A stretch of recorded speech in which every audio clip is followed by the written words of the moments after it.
Oh, hello there. How you doing? This is Chris, or Captain OldBlue. Yarr! Do me a yar. Louder. Okay, what I'm going to talk to you today about is Quixel.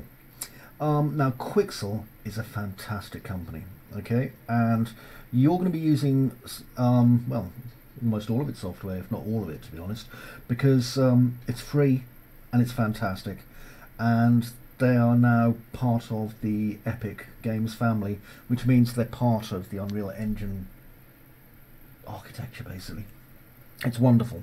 Now, the guys over at Quixel are fantastic. They have a really good support Facebook page, and their website's really easy to manage, and they've got some really great tutorials on there too.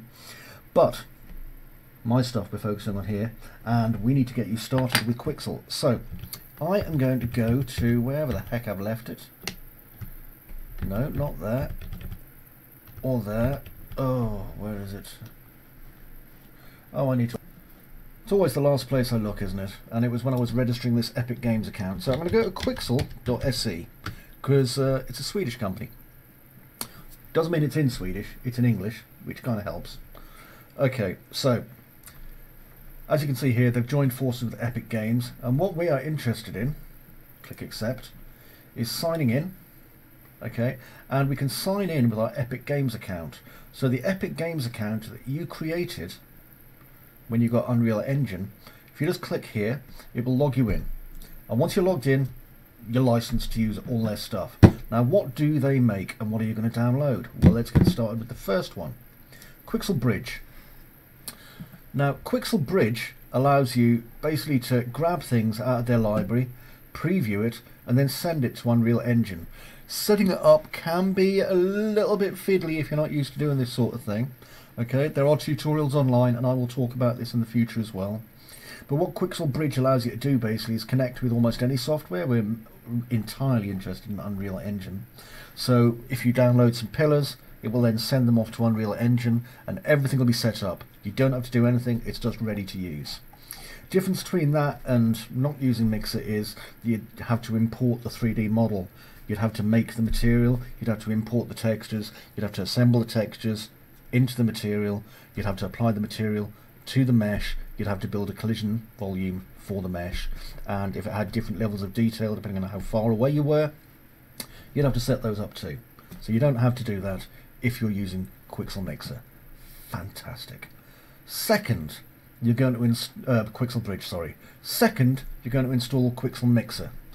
Quixel Mixer I use all the time, and what this allows me to do is take my 3D models and I can paint on them in real time using real world textures. So you can see the kind of qualities we're dealing with here.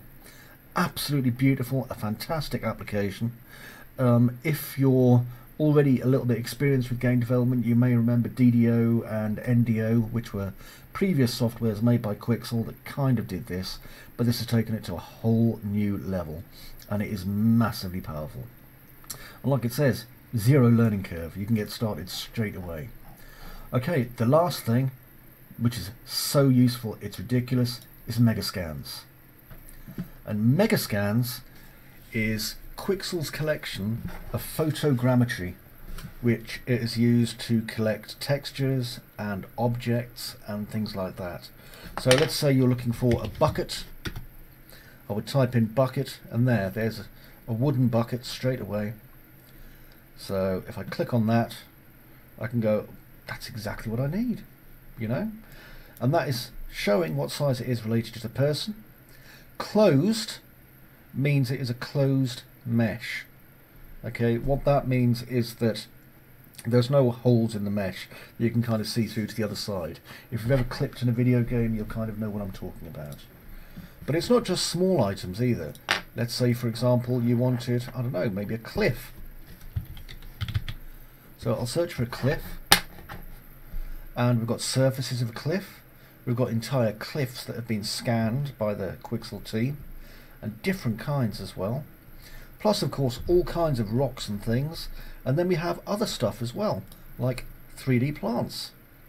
So if I just click on that, and you'll see we've got all these different kinds of plants that you can have in your scene to make it look extra lovely.